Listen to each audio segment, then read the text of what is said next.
very good afternoon, audience. Could you please show up your beautiful smiles? I wanted to click a picture. Well, it's done, and that's beautiful. Thank you. Smartphones, ladies and gentlemen, they've become a big craze these days.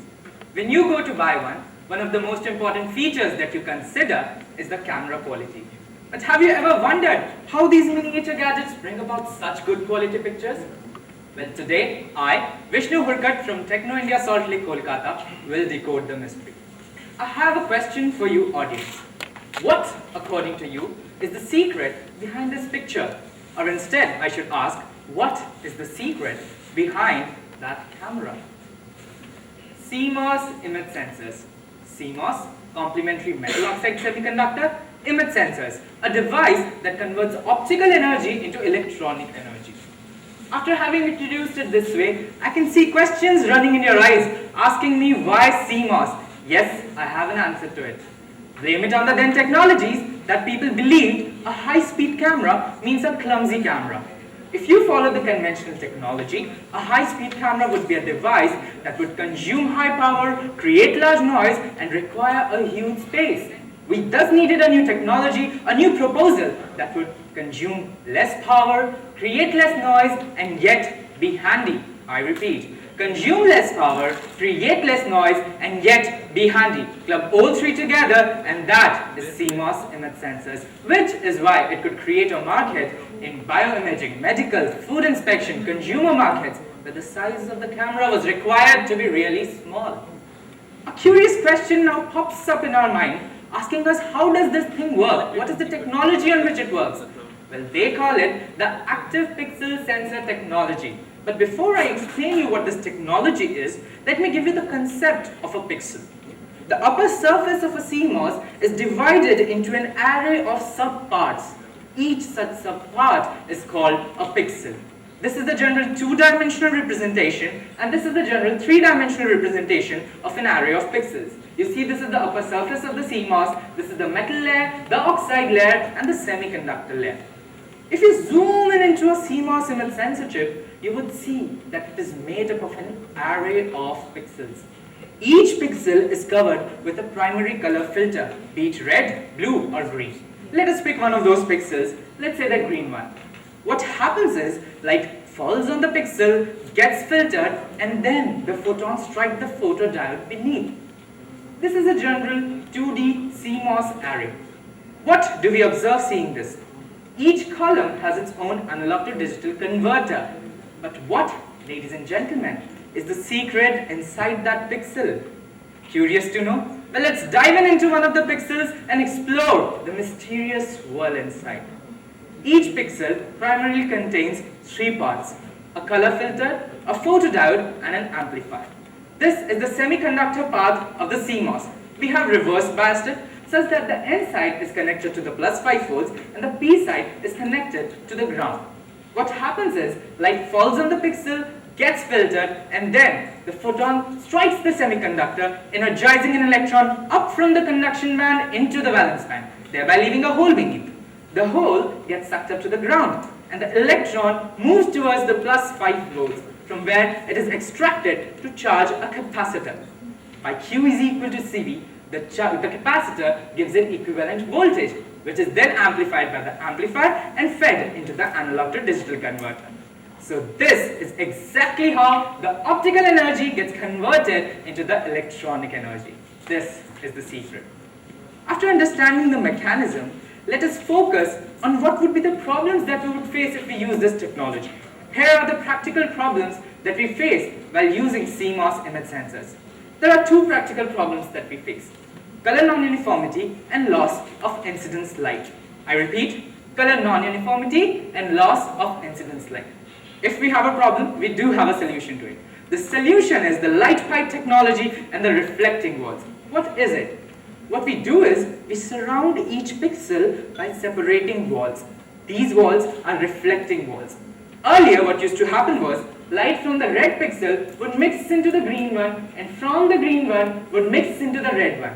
But now, since these walls are reflecting walls, they bounce back the light into the same cell, thereby maximizing the amount of light reaching the photodiode. thus combating the loss of incidence light. And since no color mixing is occurring, color uniformity is achieved and hence the problems are solved. We have solved the problem, so let us discuss the overall virtues of the system. Here are the virtues of CMOS image sensors. First, it enables low light shooting. How? This is a curve between the non-destructive extraction and the noise rate. What is non-destructive extraction? The amount of data that we are able to collect from the chip without any destruction. The green one is the curve for the old technology and the red curve is for the CMOS technology. We see that even for the low signals, the noise rate for the old technology is quite high, but that for the CMOS is quite low. That is why it enables low light shooting. Next up is, it is 10 to 100 times faster than the old technology. How? This is a curve between the data transfer time and the number of wavelengths included. What is data transfer time? The amount of time taken by the system to transport the electron from the pixel where it was created into the system. And as we increase the number of wavelengths included, we are making our system more capable of scanning a wider range of wavelengths. We see that as we are increasing the number of wavelengths included, the curve for the old technology, the data transfer time is going quite high, which means the system is slowing down. But for CMOS technology, it is quite maintained to a low value, which is why it is fast. Next, it consumes 100 times less power compared to the old technology, and it costs 12% less than the old technology. We have discussed the virtues, so what's up next? Applications. Let us focus on what are the applications of these CMOS image sensors. There are majorly three applications of CMOS image sensors: consumer applications, medical applications, and automotive applications. Consumer application: smartphones, tablets, DSLRs, and whatnot. CMOS has completely replaced the old technologies in these fields. Talking about the medical applications: breast cancer diagnosis, kidney stone type identification, and bone mineral density calculation. CMOS's X-ray visions helps us to do this. Endoscopy. These are pills that have camera inside them. Consume them and they'll show everything that you have inside, and they'll naturally get out of your system. Since CMOS is cheap, this technology has become affordable and it has replaced endoscope. Last but not the least, retina implant system. It can provide visual sensations to patients suffering from photoreceptor degeneration. Let's talk about the automotive applications. You must have seen these cameras in the modern cars these days. They are CMOS image sensors. Since CMOS has infrared vision, it enables to see even in foggy conditions and at night time, thereby enabling safe driving. Since it is good at low light shooting, we can use it for indoor cameras, the security and surveillance CCTV cameras. What about using it for biological research? Since they are cheap and they are light, we can tie it to any animal. Wherever it goes, we can track them. What increase the quality further, use them for broadcasting and astronomical observations. Let's explore more. Sports analysis. We need to know when the ball, where the ball, and how the ball strikes the bat during IPL World Cup. How can we do this? By capturing the things by a high-speed camera. Crash analysis. What they do is they strike two demo cars and they record the moment. And then they see which parts of the car are most prone to the damage. So the next time they'll make those parts stronger, thereby enabling safety. Phenomenon observation, biological researches, microscopes, food inspection, factory inspection, innovations, ladies and gentlemen, they have no ends. Thereby, I would like to just conclude the presentation by enlisting the features that we have discussed. CMOS is cheap and light. It uses active pixel sensor technology. It is a fast capture and data transfer speed, low light shooting, problems and the solutions, future applications. I'll just wrap up the presentation, but leaving a real good teaser in your head. Seeking simplicity, we are led to innovations. What, ladies and gentlemen, would be the next? Thank you. These are the references. Queries, please.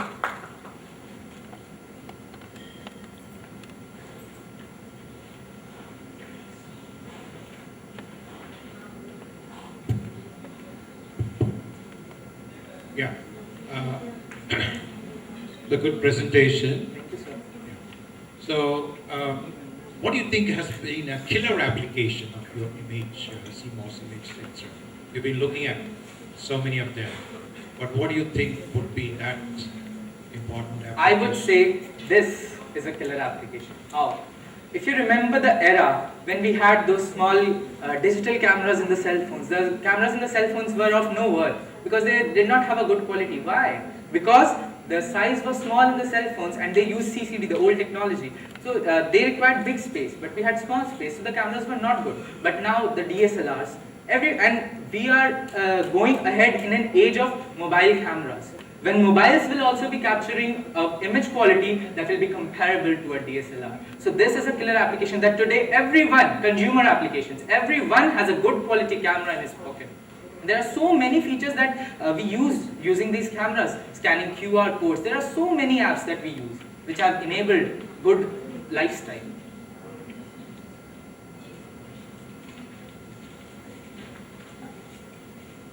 What is the next level of innovation in this? See, a very recent exploration is, earlier we used front side illumination in CMOS image sensors. Now we are heading for back side illumination. What used to happen was in front side illumination that the metal layer used to obstruct the photons that were striking. But now if we use a back side illumination, there is no metal layer to obstruct it. Hence the sensitivity increasing 12 times more. Which is why in iPhones and Lumia sets, Nokia Lumia and Microsoft Lumia, they are using the backside illumination, which is why they are really good at nighttime shooting also. So this, and as we are heading towards increasing the quality and the resolution, we can use them for astronomical observations as well. So you can understand the satellites will become less bulky, they'll get lighter. So we will need less fuel, that will be very cost efficient. Thank you. Thank you.